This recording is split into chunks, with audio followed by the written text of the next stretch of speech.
Before we find out what the #1 combat rifle is, let's run down the top 10 list. At 10, it's the Comeback Kid. The M14 has been around for 40 years, but it's still doing a job. At 9, the weapon Hitler called the Storm Rifle, the German Sturmgewehr. Number 8, the Springfield 03, nicknamed the Silent Death. It was lethally accurate. 7th spot goes to the Steyr AUG, space-age looks and a space-age design. At number 6, it's the Mauser 98K, Hitler's favorite rifle. At 5, the big-hitting Belgian battle rifle, the FN-FAL. 4th in our list, it's the weapon that helped America win World War II, the M1 Garand. At number 3, the Lee Enfield SMLE, a true British classic. And at number 2, it's the rifle that has seen the American GI through Vietnam and into the 21st century, the M16.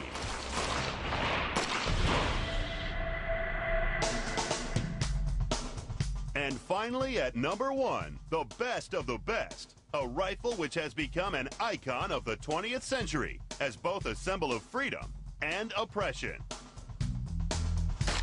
Kalashnikov, AK-47. Type, semi or fully automatic assault rifle. Country of origin, Soviet Union. Caliber, 7.62 by 39 millimeter. Cartridge capacity, 30 rounds.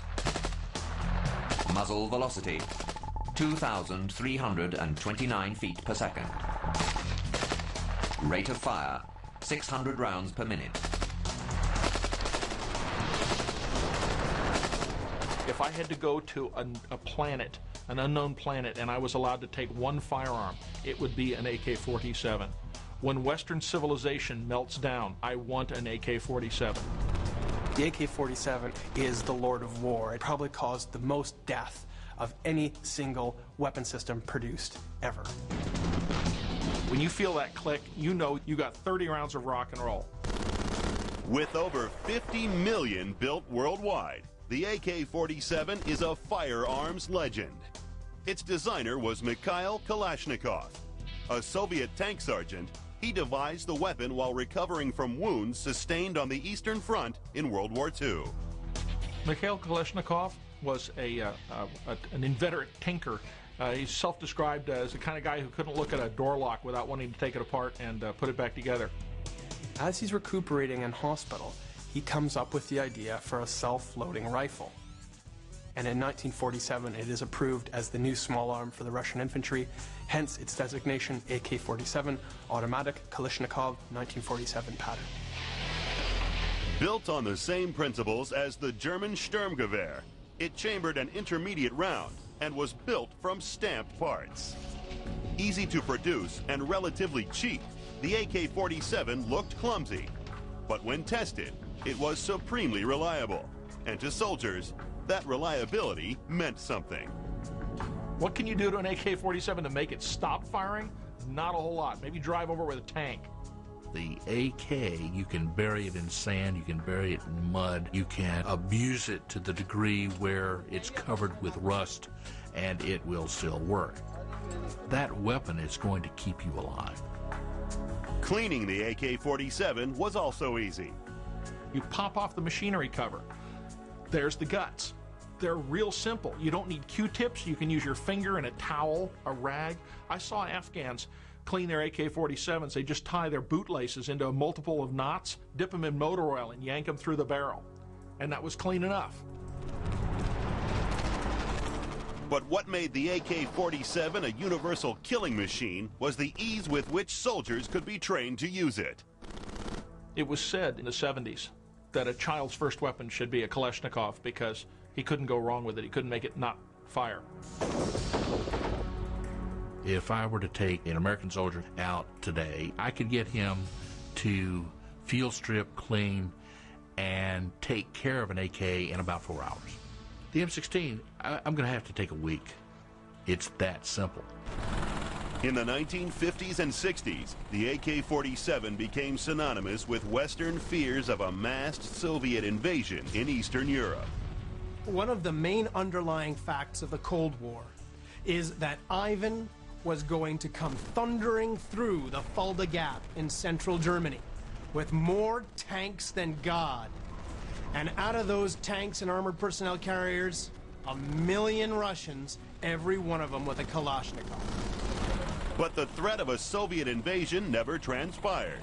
Instead, it got its first taste of war in Vietnam. The AK-47's largest use, perhaps, was in the Vietnam War. Large numbers of AK-47s from the Soviet Union were provided to the North Vietnamese Army and to the Viet Cong. The AK-47 went head-to-head with the American M16 and emerged on the winning side. The Kalashnikov had proved itself.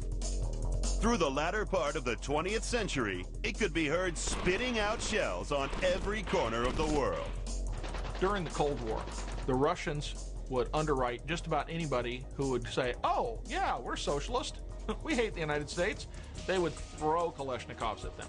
And so we have Kalashnikovs everywhere. During the PLO's high-profile terrorist activities of the 1970s, the Kalashnikov was always in the news. In Afghanistan, Soviet troops and the Mujahideen went toe-to-toe with AK-47s. And in guerrilla wars across Africa, the clatter of the AK has resounded. As a result, it has become more than a weapon. It has become an icon. If there's a single thing that represents the heyday of Soviet revolutionary expansionism, it is the AK-47.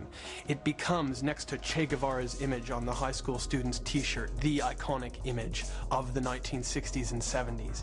It is everywhere. It's on the flag of a country, of Mozambique, because it was so central in their revolution. And so Americans have grown up seeing the AK-47 as the bad guy's gun. People don't like the looks of the AK. It's an ugly gun. You can't picture John Wayne carrying an AK-47. Would he carry one? Probably. He was a practical man. In 1974, the Kalashnikov was updated. The AK-74 fired a 5.45 millimeter cartridge and had a longer effective range of 550 yards. A muzzle brake was also added, giving it a slightly greater overall length than the AK-47. 3 decades later, it has survived the disintegration of communism to remain the Russian gun of choice. The Russian military still uses the weapon and is still product testing newer versions of the same weapon. They may put newer stocks on it and try to make some small improvements, but it's still the same action that that Soviet tank sergeant designed at the end of World War II. Along with the AK-47, the AK-74 has continued to pop up in small wars, terrorist attacks, and criminal activity worldwide. The AK-47 is the consummate assault rifle, and it will be around long after all of us have dissolved into dust. As long as there's ammo available, they'll be used. The AK-47 is an indestructible, universal killing machine. Hardly surprising, then, that it scores top marks for combat effectiveness. Handling is excellent. Service length is excellent. Innovation is excellent. Accuracy is average, but the Kalashnikov compensates for this with its ability to unleash a lethal wall of lead.